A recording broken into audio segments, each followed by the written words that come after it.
everybody, and welcome to I Can't Believe It's Not News, your favorite podcast about fake news. I'm Beth. And I'm Kelly. Hey, Kelly. Do I sound so chipper today? You do. You sound way more chipper than like every woman in America right now. Right? Yeah. That was because I'm an actor. Oh. I'm rapidly approaching Brett Kavanaugh levels of drinking because I can't deal with how the world is turning out right now. I drank like an hour ago. I figured that would be good. So I'm not like too giddy, but like I'm like happy for the intro. Oh, good. Oh, perfect. Good. Okay, Kelly. So you wanted to say something before we start today. So let's just take it a notch. Yeah. So I want to make sure that we start by giving a trigger warning that there are going to be possibly some discussions of rape and assault on the podcast today. If you need to skip this episode, we completely understand. And we would ask you to take some time to take care of yourself, do something that makes you feel better. If you want to speak to someone, please contact RAINN, which is the Rape, Abuse, and Incest National Network at 1-800-656-4673. So is this the third episode of our voter series? It was meant to be. We had something scheduled and the timing just would not fall together. So we decided to just switch gears a little bit and talk about what's been going on with the Brett Kavanaugh Supreme Court nomination and the sexual abuse allegations, because as we have seen, what happens when there's allegations of sexual abuse is there's a lot of myths and disinformation that also get thrown around about the victims, about sexual abuse itself, about why did they wait so long? And, lots of, prove it allegations, and they're just trying to ruin his career. They're just trying to smear him. You know what, honey? The only thing we're trying to smear is some goddamn cream cheese on bagels. That's right. We're just spreading jam over here. We're just spreading some jam and some cream cheese on bagels. That's it. So, that's right. But we said, okay, this is very relevant. Let's talk about this. And we will be back next week with our wrap up on our voting series. So, Kelly, do women totally make false sexual assault and rape allegations? And I'm super sorry, but I think I might have to switch to my ballet girl accent for this episode because is this just so fucking stupid? I just don't even know if I can handle it in my regular voice. I totally get that. Totally? I totally get it. Okay. I totally do because, for real. The big question that we started with this episode, right, was, so Beth, you tell me, do you think that women make many false sexual assault or rape allegations? Oh my God, many? All the time? No. All the time? No. No? For sure? Okay, let me just drop it here for you just for a second. Let's say you were sexually assaulted and you have a very hard time telling people about that. And maybe it takes you 20 years to be able to talk about that. How many women do you think just want to make that up for the hell of it, or for attention, or to ruin somebody's life? This is something that women struggle with, and men who are sexually assaulted struggle with talking about, sharing. It's a very, very intimate. It's about you being abused sexually. Why would you make that up? I don't know, Beth. In my head, I would feel like I could see maybe a cry for attention, or, there was always a thing that I would hear when I was young of, a girl wanted to have sex with a boy, but she got caught. So she would cry rape. That was a big allegation when I was young that, of course, filters into your very, very young mind. So if something does happen to you, that that's what people are going to say about you. So maybe you keep quiet for a really long time. Maybe you internalize that guilt for a really long time. Maybe you doubt yourself for a really long time and wonder, did I really want it?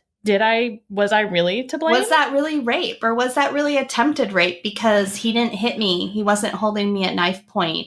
it just was uncomfortable and I felt weird and I didn't know what was happening. And, I don't have any bruises. I can't go to the police. So was I sexually assaulted? Right. You know what, Kelly? Right. I think we need to define sexual assault here. What is sexual assault? Let's do it. Okay, so sexual assault is an act in which a person sexually touches another person without that person's consent or coerces or physically forces a person to engage in a sexual act against their will. It is a form of sexual violence which includes rape, which can be forced vaginal, anal, or oral penetration, or drug-facilitated sexual assault, groping, child sexual abuse, or torture of the person in a sexual manner. So sexual assault can range from a stranger rubbing up against you at the bus and grabbing your butt to your husband having forcible anal sex with you, whatever. Sure. It can be the range of anything in that definition. Now, I do want to point out that for some reason, and I'm getting this off of the Wikipedia page about sexual assault, the United States has a definition for sexual assault as any type of sexual conduct or behavior that occurs without the explicit consent of the recipient. Falling under the definition of sexual assault are sexual activities as forced sexual intercourse, forcible sodomy, child molestation, incest, fondling, and attempted rape. I think that's pretty inclusive. Like, that kind of covers the gambit. Yeah. I mean, I don't think it's missing a lot. Do you? For some reason, though, Texas has its own code. Oh, Jesus. It's very... Of course it does. It's kind of funny the way it breaks it down. It's like United States and then Texas. So Texas has its own code, and it's very long, but I'll just read you some of it. It says, a person commits sexual assault if the person intentionally or knowingly causes the penetration of the anus or sexual organ of another person by any means without that person's consent. It goes on. It's like, it lists like each, like the body parts separately and like what you can or what you can't touch them with. And it's like, I think it really just boils down to, you can't touch somebody without their consent. Right. I don't know why Texas has to break it down like this, but apparently they do. Yeah, that is very odd. But so that's Texas for you. Yeah. So now we know what sexual assault is, just in case we weren't clear on what that was. So, Kelly, do women make many false sexual assault or rape allegations? This is a myth, right? This is something that people think that, like, oh my gosh, if the allegation is made, it's probably not true, right? Right. So, and that is a really prevalent. That's something I've seen a lot on social media, both on Twitter, Facebook, anywhere basically you've gone in the past 2 days.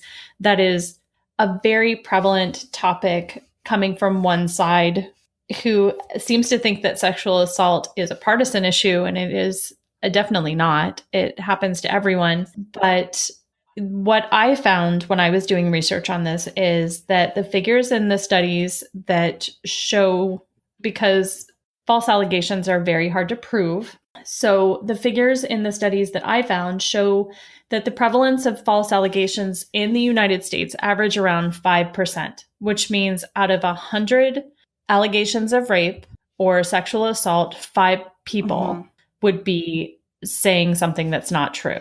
However, the reason that number is even as high as it is, because some studies do take it, I mean, the numbers I saw were anything from 2 up to 10, 12%.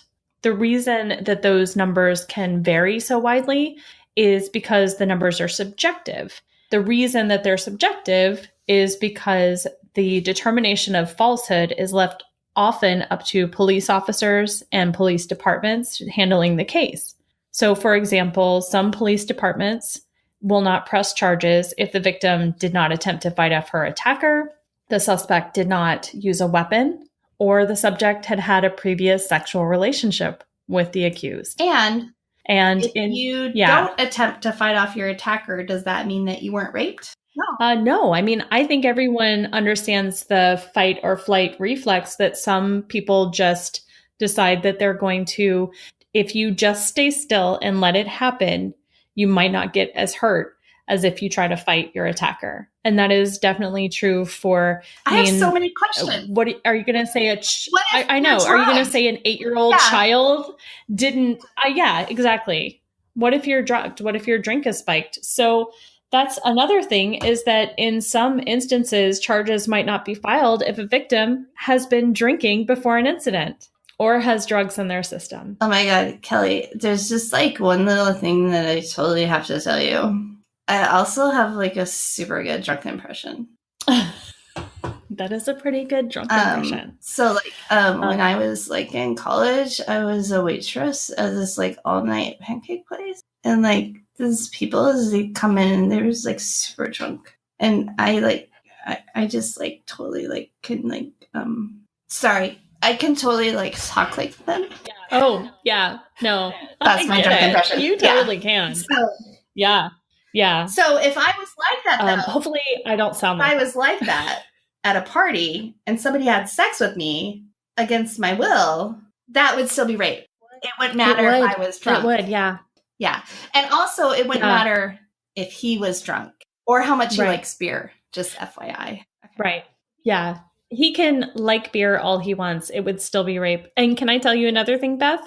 If you are so drunk that you're barely able to stand and perhaps you pass out and you're barely conscious, if you're not giving consent and you're not in a mindset where you would be normally giving consent, that's rape too. So obviously we have some strong opinions on this myth that many women make false allegations of assault or rape.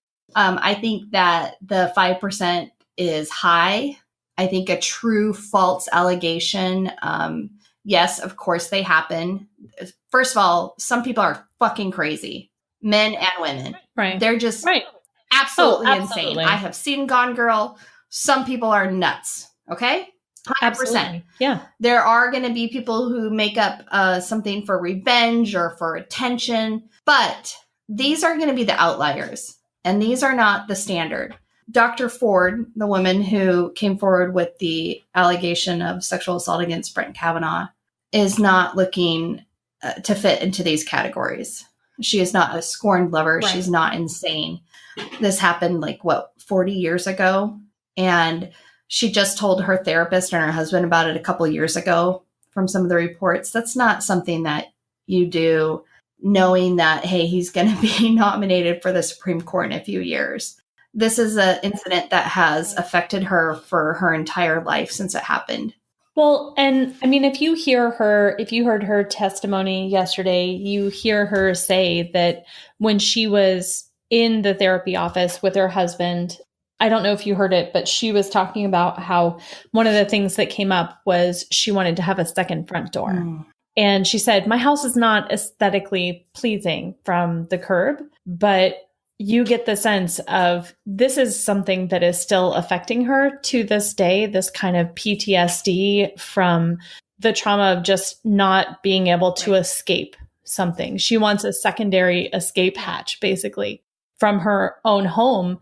And to have everyone think you're crazy and finally talk about it. And she said that she did mention that he's, one day he might be in a very high position because he's right now in a lifelong, the only reason I'm bringing this up is because people keep talking about how she is ruining his life. But the only thing she is doing is she's coming forward to say, I don't think he's fit to be on the Supreme Court. He is currently sitting in a lifetime position that he cannot be revoked from because this isn't a criminal case. And he's currently a judge. No one's taking his job away. They're just saying you might not get this promotion to a lifelong position to the highest court. You might have to stay on the second highest court in the land. Yeah. And Kelly, whenever I have questions about, just life questions like this, like, should we believe women's rape allegations? I really like to turn to my legislators because they're smart people. They've been elected to represent us. So I really look to Mississippi State Senator Chris McDaniel. Now, he Oh, me too. Me too. He is great. What is it that he said, Kelly? 99% of rape allegations from women are false. Yeah, that's what he said. Oh, yeah. Do you want to walk us through what he said, Kelly? Sure. So he was on a talk radio show called American Family Radio. Is that a liberal station? I think so. Think so. I think it's on Air America, on Sirius. That sounds like Snowflake Nation right there. Yeah. He was asked about the allegations against Brett Kavanaugh, and he said, and this is a quote from him, "I'm tired of all these made-up scandals, frankly. They're going to drag something up, at least even theoretically, allegedly, from all these years ago. All of a sudden, that disqualifies this man? All of a sudden, he's a terrible human being? No, not a chance. You know, I don't fall for it anymore, and I hope the American people aren't falling for it. These allegations, 99% of the time, are just absolutely fabricated." So Snopes fact-checked his claim that 99% of rape allegations are fabricated and found that it's shocked. Yes. This is, hold your horses. It's false. No way. Yeah. So dude, what the F? Here's the other thing. All of a sudden, he's a terrible human being? No, not a chance. He's right there. He just forgot to follow it up correctly. He's been a terrible human being all this time. We're just finding out about it now. Yes, right. That's what you meant, Chris. Now, and he just said this on September 17th of 2018. So like 11 days ago. Yeah. Yes. Yeah. 11 days ago, he still believed that 99% of rape allegations were made up. So, you know, considering the fact that so many women in the United States have been sexually assaulted at some point in their lives, I feel really bad if he has daughters. He definitely has a wife. There's no way that he doesn't have a woman in his life who's been affected. And when she hears him say this, there's no way that she doesn't just lose faith in him altogether and know that she can never talk to him. She can never go to him.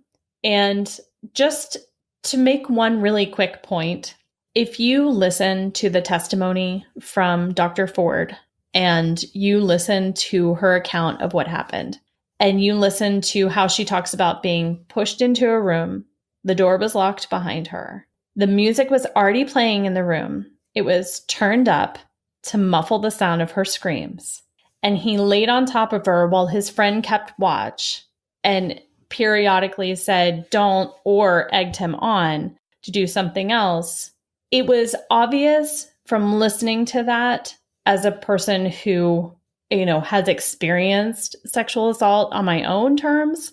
It was clear to me that this is a serial rapist and his friends who do the same things. And it was hard to listen to. And it was hard to think, how could anyone not see that they have pre-planned things, whether they're drunk or not. There are things that are put in place and actions that are either mechanic or they're thought out prior to, that you know you have to do in order to make this a situation where you don't get caught. You lock a door, you turn up music, you have a lookout. That's gross. So don't come at me with, you know, all of a sudden he's a terrible human being. No, motherfucker, he's a serial rapist. Right. And we now have multiple women saying it. So no, he didn't all of a sudden become one. He already is one. And another thing, so this is the Snopes article that this points out, and this is a really, really good point. And I want to go back for a moment to that 5% of rape allegations that are false. Yeah. When did Dr. Ford report this sexual assault? Well, I know she talked to her psychiatrist or the couple's counselor about it in 2012. So this happened back in... And she mentioned... What? This happened 40 years 1982 is when I believe it was supposed to have happened. When in 1982 did she report it to the police? She did not. Oh, she didn't? Oh, that's so odd. No, she didn't. Because actually, the percentage of rapes reported to formal agencies is quite low, ranging from 5 to 33% of actual rapes. So if only 5% of actual rapes are reported and 95% of those are true and 5% of those are false accusations, then how many really false accusations are there out of actual rapes, then it's like, it's much, much lower. It's much, much lower. The thing is that people don't not, if somebody's going to make a false report, they don't hold it for 40 years.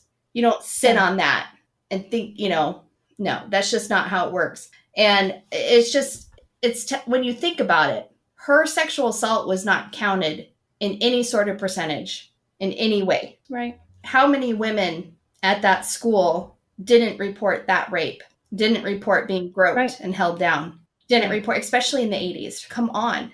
If you weren't, and I want to go back to the Wikipedia page really quick, because there's a really good point in here about why people don't report, is because if they don't have any physical trauma, they feel like they can't report it. So if you're not, if you don't look like the rape victim on SVU, you don't report it. She wasn't beaten up.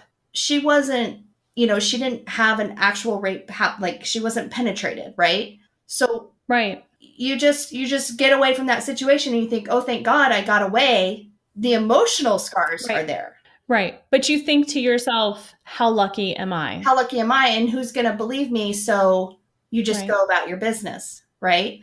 Not even just who's going to believe me, but you also, like she talked about how, she didn't want to tell anyone because she didn't want to get in trouble either. She shouldn't have been at a party where there was underage drinking and boys. Yeah, absolutely. My daughter is 7, and she recently saw a hack on YouTube where you can dye your doll's hair with food coloring, and tried it without asking me first. And I went out into the kitchen and found a whole bunch of food coloring all over everything that I own. And that day we went to my parents' house for dinner, and she put on a pair of gloves, and I didn't think anything of it because she likes to wear gloves sometimes. I didn't find out till later when she finally took them off. She put the gloves on because her hands were completely purple, like 100% purple. Right. So here's the thing. So she was already hiding it from you. Kids hide things from their parents, even starting out at 7 when it's just some food coloring on their hands. And I was like, if you had told me, I could have gotten out the sugar scrub and we could have tried to get it off your hands before we came to grandma's house, right? Like, you wouldn't have been in trouble. Right. Think about if, God forbid, somebody was sexually assaulting my child, and I've tried to tell her, and I need to tell my son this too, because it's not just her that could be assaulted, but you don't have to hide things from me. Like, I want you to tell me, don't worry about getting in trouble. Tell me what's happening. But if you think back, if I had been in her position, I probably would have done the same thing. Right. I mean, you're not going to go tell your parents, hey, I was at this, this party and we were drinking and these guys tried to force themselves on me. And then how many kids do tell their parents and their parents do blame them? And shame on those parents. Exactly. Anyway. Exactly. So, is there any other reason why sexual assault victims maybe don't report after it happens, Kelly? Yes, there are. So, some of the reasons that survivors may not report their assault to the police are, and this comes from, if I remember correctly, this came from an FBI report. But what it says is that, my bad, it's actually Bureau of Justice Statistics. But we do have more FBI statistics in here as well. I know, we're getting it all from the government. So the reason that survivors said that they might not report to the police, 20% said that they feared retaliation, which is a totally legit fear. 13% believed the police would not do anything to help. Yeah. Which is also a totally legit fear. 100%. 13% believed that it was a personal matter. 8% reported it to a different official, which makes me really sad because a lot of times that means that that other official probably isn't reporting it, whether it's a church member or whoever it is. 7% did not want to get the perpetrator into trouble, which is family members. Such a, internalization of shame and guilt that just makes me want to cry for those people. And 2% said they believed the police could not do anything to help. And then there's a whole 30% who obviously gave another reason or did not cite a reason. Yeah. So lots of people don't report. Those who do get Right. accused of being false reporters, because 5% of the people that do report are making a possible false allegation. Yeah. So out of every 1,000 rapes that happen, this statistic is mind blowing and gut wrenching. 994 perpetrators will walk free. Yeah. So only 6 out of every 1,000 rapes will be punished, basically. Yeah, will be punished with jail. Yeah. And as we know, in cases like Brock Turner, even that can be 3 months. Right. Yeah. Right. Exactly. Yeah. I will tell you a quick story. I used to work for the DA's office. I was a victim advocate. And basically what I did is I helped people through the court process. And I sat through a few rape trials. And there was this one that sticks out to me to this day. I will never forget this moment in my life. This woman had been raped by a serial rapist, and she was pregnant at the time. She was about 5 months pregnant. She had just moved to the area and was really scared to stay home alone. And her boyfriend had gone somewhere for the weekend. So it was her first time being alone. And the guy got through the window and raped her. And the boyfriend's mother was, telling the boyfriend that she was lying, that she probably just went out and met somebody that night and was just covering it up by saying that she was raped, right? Well, I'd heard her testimony. I'd heard her story about how basically she's sleeping on the couch and all of a sudden somebody's on top of her having sex with her. And she's screaming, and she grabbed the phone and called the police. She had the phone right there, and she was able to call the police while she was being raped. And so they had the 911 call. And it is, let me tell you, one thing to hear somebody say, I was screaming the whole time. And it is another to hear the 911 call of that person screaming the entire time. So I'm sitting next to her boyfriend, who didn't believe her in the courtroom, listening to this 911 tape that I had never heard. It was the first time I heard it. And I had to leave. I had to physically get up and leave. I was so distraught. And I sat through murder trials for a living. I mean, it was horrendous. Right. And let me tell you, I don't think he didn't believe her after that. But should it take that for your partner to believe you? It shouldn't. But it just was very... It's one thing to hear the words, I was screaming the entire time. Right. And if you hear the screaming, and if you think about Dr. Ford's story where a boy pushed her down on a bed and had his hand over her mouth, and you hear that and you're like, oh, not, okay, whatever. You just push him off and get up and walk away. Right. It's not like that. If you actually think through what that would feel like and what that would sound like and what that would be like. Right. It's a very, very different. Anyway, so I'm gonna namaste that memory for a moment here. Yeah. Yeah. No, I'm glad you shared that, but that's definitely, it's a hard thing to live with. I never understand. I can't understand someone like Lindsey Graham, who was a lawyer, who was a prosecutor, who worked rape cases, who talks about it in his book, and still yet believes that even though she was so credible and she told her story and she was not an emotional mess, which is probably what I would have been. And, right. She gave her testimony in front of a bunch of white men who acted as though they couldn't care less about what she said. And to have him just be such a belligerent asshole and act like the worst thing that happened that day was that she was ruining this man's life and that he was being ambushed and this was a personal attack against him. I don't understand how human beings can turn off their emotions that easily. So Snopes has another article.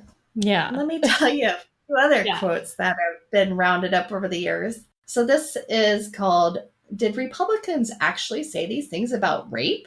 Oh, and it says, a list purportedly A list purportedly offers controversial and embarrassing statements about rape made by public Republican politicians. Now, this is something that if you saw it on Facebook, you'd be like, I should fact check this. So I'm glad somebody fact checked this. And guess what? They're all fucking true. They're all fucking true. I've seen all of these before, and they are so awful and true. Now, they did go through and give like their rebuttals. Like, yes, these things were actually said, but here's the reason why, right? I was misunderstood. Okay. I'm so misunderstood. Okay, let's start with Clayton Williams from Texas, Republican from Texas. Rape is kind of like the weather. If it's inevitable, relax and enjoy it. That motherfucker. Hardy har. He was just making a joke, Kelly. He was just making a joke around the campfire, and there was a bunch of cowboys, and gosh, he sure felt bad about that later. It's just it was a rainy day, so he made a rape joke. Yeah, fuck that guy. Yeah, well, not really. That would be rape. Yeah. Yeah, okay. You know what? Actually, don't fuck any of these people. That would teach them maybe a little bit of a fucking lesson. Okay, now we're going to go on to Todd Aiken from Missouri. Oh, God, yes. If it's a legitimate rape, the female body has ways to try to shut that whole thing down.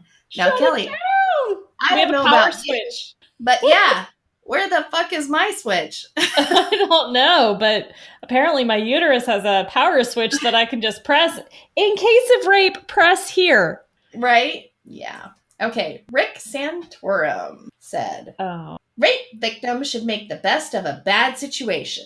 Now, he was on Piers Morgan, and Piers Morgan was asking him a lot of questions about his beliefs on abortion. And basically what his thing is that he was trying to say that, like, he's, searched his soul and God and blah, blah, blah. And that if a child happens, via rape, then rape victims should make the best of a bad situation by, loving that child. But that's just not his decision to fucking make. What? But he's Rick Santorum. He's a legislator. I know. He doesn't get to make that decision for me. I know. He's a rich white guy who is in our Congress, and somehow he should be able to make those decisions. But here's the thing. He really shouldn't be able to make those decisions because he's not me. But for his daughters, right? He gets to make that decision? But I'm pretty sure he's not his daughters either. Oh. Don't we all have an individual right to life, liberty, and the pursuit of happiness? Don't we all have an individual right to do the things with our body that we want to do? You're saying something. I'm trying to wrap my mind around this. Okay, so if Rick Santorum is raped and gets pregnant, then he gets to make that decision for him, right? Yeah. Yeah, okay. That seems fair. Done. There you go, Rick. Okay. Yeah.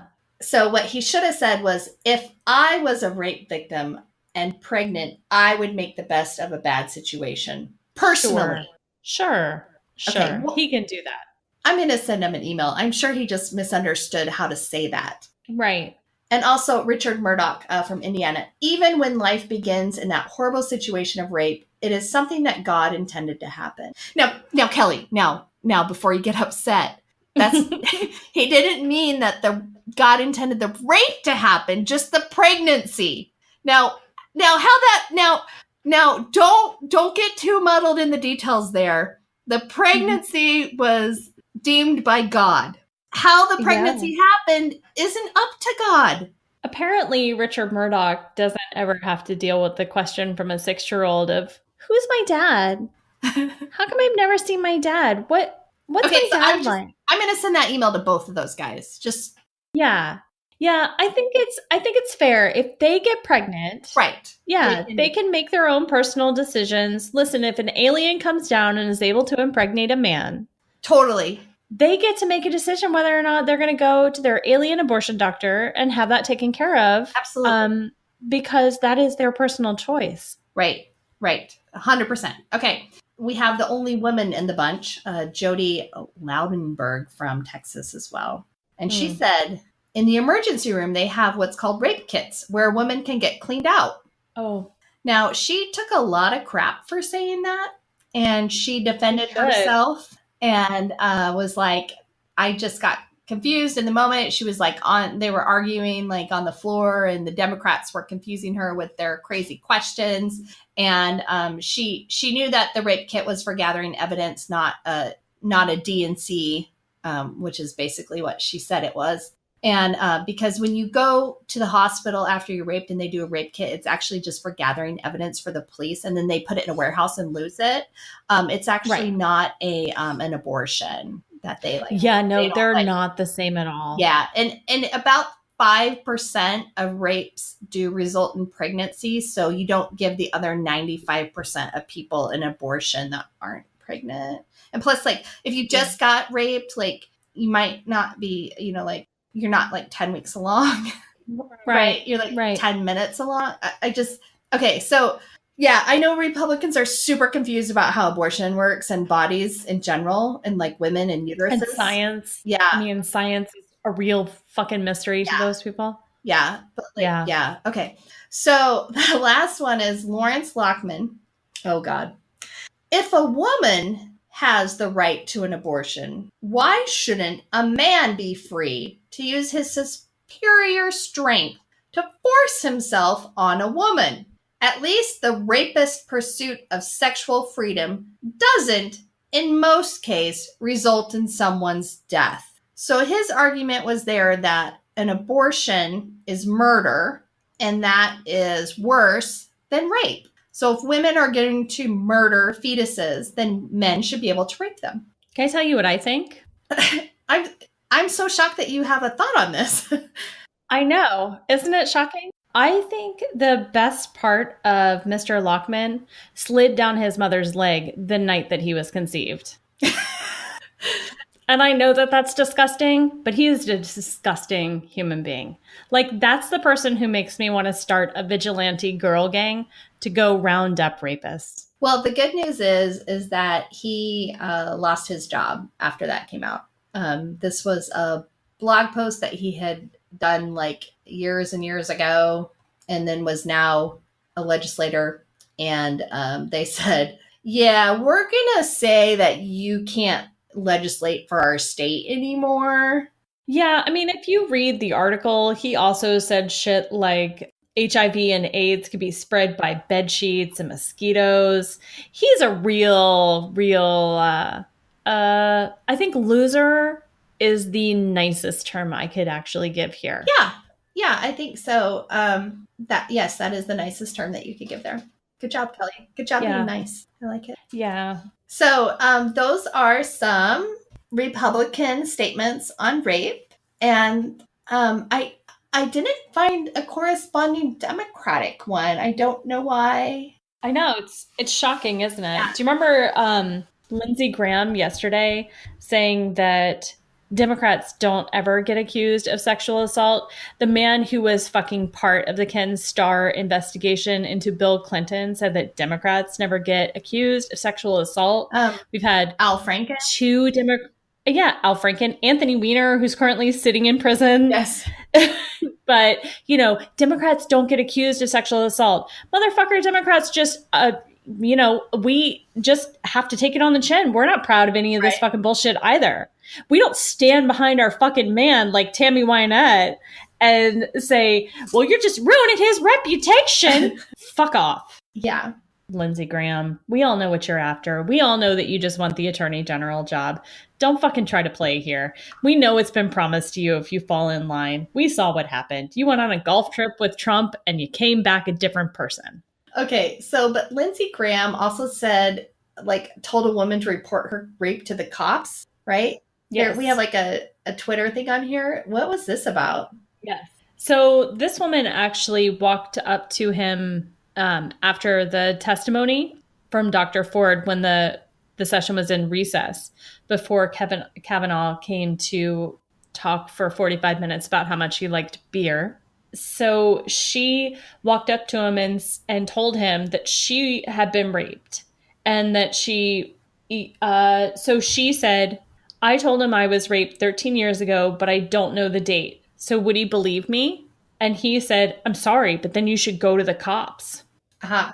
And then he ducked away. Because he doesn't believe... Because he's a shitty little turd. He doesn't believe Dr. Ford because she can't recall the exact date of the assault. Right. That's correct. Okay. So, yeah. No, that's... okay. There's another senator who I'm a little unhappy with. Yeah. There's a Breitbart article. This is going to shock you, Kelly. Let me read you this headline. Not Breitbart. Exclusive. The bastion of truth. Exclusive. Longest dash ever. Senator Bill Cassidy. FBI probe must investigate Dems' collusion to smear Kavanaugh. Okay. There's then a picture of this senator probably saying that. It was written by, you might recognize this name, Senator Bill Cassidy. Oh, what a shocker. On September 28th, 2018, which is today that we're recording. He wrote an article and quoted himself in the headline. How fucking weird is that? So he says that just like their other tactics throughout this confirmation process, Senate Democrats' demands for an FBI investigation have never been about getting the facts or finding the truth. If they were, they would have alerted law enforcement months ago as soon as they learned of the claims. Instead, they waited until last minute to leak them in order to delay the vote. Now, I read about this, and I didn't pull up the article, but Dr. Ford first gave this information to Senator Feinstein and asked her not to use it. Basically, she asked her to keep quiet about it. She didn't want her to release it publicly, and that's why Senator Feinstein didn't. So that's why it got sat on for a few months until it got leaked by somebody else. So, no. Right. Okay. So he's saying this is why the FBI, any FBI investigation of the allegations against Judge Brett Kavanaugh should include potential coordination between the Democrat operatives and the lawyers that assisted in bringing them forth. I didn't know we had Democrat operatives. Is that like a thing? Do we have like a CIA with like Democrats? I don't think so. I mean, I know Kavanaugh is friends with a person who had an operative inside the Democratic Party and was stealing secret memos, because there's fucking evidence of that was revealed during his testimony or during his initial hearing. You know, the part of the memos that were leaked by Cory Booker and them were like, we'll just release these 4% of documents of all the things that we actually have. So, yeah, I mean, I don't think we have operatives, but it's sure as shit proven that Republicans now have operatives, which is scary and crazy because, you know, they seem to be able to come up with operatives, but they can't get their shit together to not have a sexual assault. I don't know. Let's call him a alcoholic with a history of serial sexual assault and very bad temperament to put onto the Supreme Court when they have so many. The thing is that if they were smart, they would have just pulled him. Like, why not pull him? You know, the best thing they could do is take him off and put Amy Barrett in that position. They could put a fucking female and be like, here, we're giving you a woman. She's still fucking conservative. They get everything they wanted. Right. But all they do is they do exactly what Republicans always do. They dig in their heels. They will not ever admit that they might have been wrong for once in their life and take the hit, admit that they were wrong, and move on and actually do something. I have to say, though, I am secretly hoping, not so secretly hoping, I'm hoping that it does take long enough that we can get to the elections and flip the Senate and they fuck themselves. Yeah, but here's the thing is everyone's like, delay, delay, delay. What the fuck? Those people don't take office until January. It's not as though any delay is going to make a fucking bit of difference. Unless you can find so many people in the Senate who say, we want to wait for the American people. Yeah, exactly. Because once in November, once people have decided on who's going to be in the Senate in January, then they can pull a Mitch McConnell and say, you can't make this decision because right now the people who, you know, the American people have elected are not there. But let me maybe, but Mitch McConnell will still push that vote. We know what Mitch McConnell is like. He doesn't care about norms. He doesn't care about practices. I know. I'm just like a little bit hopeful because like we got so fucked on Merrick Garland. I know. That I'm like, can this please just come back around? Okay, I know. And the same people. Oh, go ahead. Yeah, go ahead. I was just going to say, I'm going to read you the rest of this because it's so short and disturbing. Okay, so what he said is what Senate Democrats really want is more time to smear Judge Kavanaugh. And now, again, we want to smear bagels with cream cheese and jam, and that's it. Regardless of the toll it takes on his wife, his daughters, and our country. So this is personal now. Democrats will not suddenly require evidence to declare Judge Kavanaugh guilty of being the worst kind of criminal. They will not suddenly abandon their assumption that all accusations against Republicans are credible and to be believed. If the FBI turns up nothing significant, they will say what Joe Biden said in 1991, and that the FBI does not reach conclusions. They will say that the FBI did not have enough time to conduct a thorough investigation. What they will not do is admit that they were wrong to accuse Judge Kavanaugh of being a gang rapist or a sexual assaulter or a drunk or a perjurer or a hothead unfit for the bench. If the delay facilitates new allegations from Michael Avenatti or someone else, it'll not matter how ludicrous they are. Democrats will instantly call them credible, demand more delays, more FBI resources, and more hearings. They will attack anyone who disagrees. Delay, delay, delay. That's all they want because their goal is to do anything and everything to smear any nominee, anyone, and block Republicans from appointing another justice to this person. We cannot and should not let this happen. You know what I have to say about that? What? I have to say 293 days. Yeah. That is how long they delayed the vote for Merrick Garland. Delay. The people have the choice. We should listen to the people, let them have their choice of who deserves to have this seat. This man has not been delayed. Merrick Garland didn't have an allegation of sexual assault against him that prevented them from voting. They just didn't vote because they did not want anyone in that seat who might be a liberal or might not be as conservative as they want, because their whole goal is to appease their base so that they can continue to get reelected, fuck whatever happens to this country, because they're all old ass men who are going to die before they have to reap any consequences. So they don't care about their children. They don't care about their grandchildren. They don't care about anyone. And you know what? Honestly, that's not even true. Because the thing is that their grandchildren, their children, they can get an abortion. I can get an abortion. You can get an abortion. If we needed that service, we could find it. We have the means, we have the ability, we have the resources. It's the people who don't have the resources who would need those resources, who would need the ability to have places that are local, who don't have the ability to travel, who don't have the money to pay for yet another child or have a child at the age of 16, because it's not as though they just are so pro-life that they're willing to do everything they can. You know what I mean? They hate women and love power to such a degree that they are willing to just throw every sense of morality out the window. They will cut Social Security. They will cut Medicare. They will cut any sort of safety net for people who do have children so that they can't get food stamps. They can't get welfare. There's no child care reimbursement.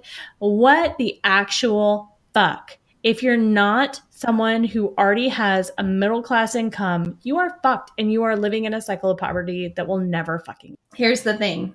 Yeah. We believe sexual assault victims, and we don't believe the myths that get thrown around every time somebody powerful is accused of sexual assault. Right. And there's a lot out there that can help with debunking those myths and finding the truth. And I do think that the Me Too movement and the Time's Up movement have helped recently. I've been seeing on Facebook and everything, people posting stories on Pantsuit Nation, people posting stories of sexual assault. And it's just thousands of comments of people saying, I believe you. And times are changing. And I look at this Breitbart article by Senator Bill Cassidy and the way that he's responding, and I can't help but think, what's he hiding? Why would you respond that way if you weren't scared yourself? And these men are scared, and they should be, because we're fucking coming for you. And that's the truth. I mean, I agree with you. I 100% agree with you. My social media feed has been inundated with stories, and what I've seen and what I've heard I mean, I talked to a family member on the phone yesterday who said, 38 fucking years, that's nothing. I waited 48 fucking years because I had to wait until my mom died. Because when I told my mom I was being sexually assaulted, that I was being touched by her father, her response was to slap me in the face, call me a fucking liar, and tell me if I ever said that again, that she was going to beat the shit out of me. And so she waited until she was in her late 50s and her mother died before she ever even fucking told her sister. Wow. That's the kind of shit that people don't realize, is that all it really takes is one person not to believe you. Yeah. It took me, I told my ex-boyfriend from years and years and years ago, and he said to me, why does every girl I date have to tell me their rape story? Oh, so And sorry. he said that to me when it's okay. I mean, he said that to me when I was 19 years old. I was 13 when it happened. I was 19 when I told him. Mm-hmm. I told my husband 13 years later. 13 years after we were together. 5 years ago in my life. I had a child with that man. I had moved to different countries with that man. We knew every single thing about each other. And it was that story of Castro. Do you remember the guy who was keeping the girls in his basement? And the neighbor found and like got those girls out. It broke something inside of me, and I finally broke down and told my husband, and he was like, I don't know why you didn't tell me. And I told him, I said, because when I told someone that I trusted and I loved, they made me feel like it was a worthless piece of information and I shouldn't talk about it. You know what? That's actually a really good segue to my jam of the week. Let's do our jams, and if you don't mind, I'm going to go first. Yeah, please do. So my jam of the week is not a song. It's actually a necklace. So I bought a necklace this week. It's from Brian Anthony, and the necklace is called Beautifully Broken. And it comes with this card, and I want to read what the card says. So it says, let go of the idea of perfect. You are not perfect. You are real. Let yourself be flawed and allow yourself to make mistakes. Recognize that you're not always going to have it all together. Sometimes your heart is going to break. You are going to get hurt. You are going to feel pain. Don't apologize for being broken. Every time you break, you become a little more alive. You become more open with yourself. You become exposed to your sensibility. Every crack tells you a little more about yourself, your strength, your courage, your tenacity, what you're made of. Do not hide these pieces from the world. They are a part of what make you who you are. You see, the most beautiful people are beautifully broken. Their hearts are heavy, but they love the deepest. They have seen the dark, but they appreciate everything that shines. They're compassionate, understanding, and empathetic. Beautiful hearts just don't happen. And you, my dear, are going to show the world just how beautiful you are. That's wonderful. Right? So yeah. I bought that necklace for myself, and that's my jam of the week, because that is an amazing way to look at being broken. Yeah, I think that that's beautiful. Yeah, and so many sexual assault victims do feel broken, but hopefully they can feel beautifully broken and shine from that. Yeah, I think that that's great. I mean, the one thing that I've really taken from as a positive of everything that's happened in the past couple of days is so many people have felt like I can finally tell my story. Right. I should tell my story. That, Dr. Ford has been so brave in coming out that it's made a lot of people feel like, maybe I should, I should tell my story. I think people don't understand how many people are affected. And then you look around and you realize it's almost everyone. Yeah. I mean, I have maybe one friend, and honestly, I'm just not sure that she's open to telling anybody about something that might have happened to her. She's just that type of personality that would keep it in. Right. But I just don't have a lot of friends that don't have at least one story of sexual assault or rape. Right. And, it's insane that there are that many just among your friend group. Right. So my jam of the week is a song that really helped me after what happened to me when I was young. I discovered Tori Amos when I was about 14 years old. It was about a year after everything happened to me. And she wrote a song called Me and a Gun. And it's a very emotional song. She's sung it a cappella. She stopped singing it for a number of years because it's a song that just brings back exactly the trauma that happened to you. Right. But after she sang the song, after it was released on her first album, Little Earthquakes, she co-founded RAINN, which has been a resource for women and girls and men and transgender folks and sex workers and, anyone who needs to call. They are always there. And I think that is an amazing resource because sometimes it's a stranger that can really save your life. I didn't trust anyone. I had a girl I barely knew. I had her and her sister pick me up and take me to the police station because I didn't want anybody to know. And I don't know why in my head, I thought going to a police station, they were not going to call my mom. But that was the thing that actually terrified me the most, was that my mom was going to find out. And, I didn't know then about what had happened to my own mother. So at this point in life, we can talk about it really openly. But at that point, I was like, no, she's going to be really mad at me because I shouldn't have let this happen. You were trying to put the gloves on over your food colored stain. Yeah. Right. That's exactly correct. That's exactly right. But I do recommend it. It can be a really triggering song, but it doesn't make it any less poignant and beautiful. And it's a song that when I have been lucky enough to see her perform in concert, and it's a song that literally you watch women flock from everywhere in the theater, and they all just converge around the front of the stage.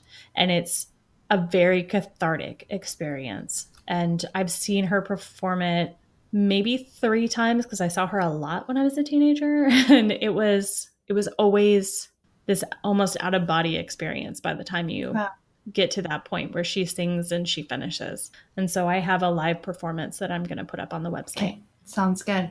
All right, guys. Well, this has been a heavy episode, but yeah, if you enjoyed this episode, please rate and review us. No, we're on Twitter at Podcast Fake News, and Twitter and Facebook. We have our Gmail at podcastfakenews@gmail.com. We have our website, podcastfakenews.com, and our Patreon page. If you want to share anything with us personally, feel free to email us, and we will keep that amongst ourselves. If you ask, that's no problem. But we're here for you. And until next time, we'll be back to finish up our voting series, hopefully. That's our intent, but whatever. It happens. We will, but go make sure you're registered. Go register now. Don't wait. This is what, okay. I will say this. We are dealing with this right now with Brett Kavanaugh being nominated because not enough people voted in the last election. Right. And that I don't want to be like a blame, but I just think it's true. Like, not enough people voted. Right. So your vote matters. Make sure that you're registered. They have been scouring those polls. Don't let them purge you off. Make sure you're on there. All right, guys. Until next time, spread jam. Not lies.